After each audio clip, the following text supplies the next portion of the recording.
Регулаторната комисија за енергетика или оддел што ќе работи во нејзин состав во иднина ќе се грижи за утврдување на цената на водата за пиење кај сите комунални претпријатија во државата. Така е предвидено со предлог законот за утврдување на цената на водните услуги, што веќе е во процедура и за кој се води јавна расправа. Со тоа се прави обид да се уреди сферата на донесување и утврдување на цената на чинење на водата. Сега, тоа е регулирано со два закони, односно со Законот за испорака на вода за пиење и одведување и третман на отпадни води, како и со методологијата за утврдување на цената на чинење на водата за пиење.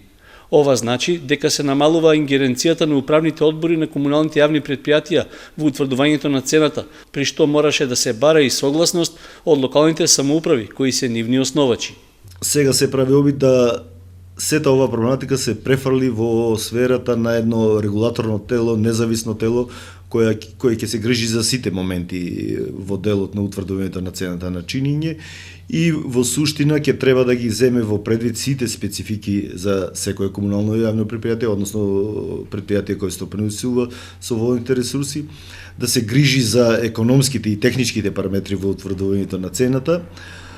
и секое ново барање ќе оди преку одредена постапка и во одредена динамика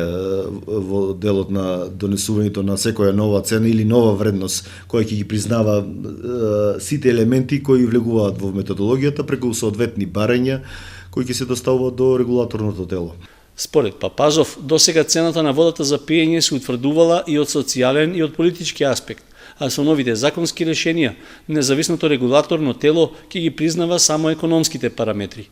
Конкретно за корисниците на услугите на Кочански водовод, тоа не би требало да предизвика промена на сегашната цена. Не очекуваме некое драматично влијание, сметаме дека со цената формирана од 1.7.2014, односно која е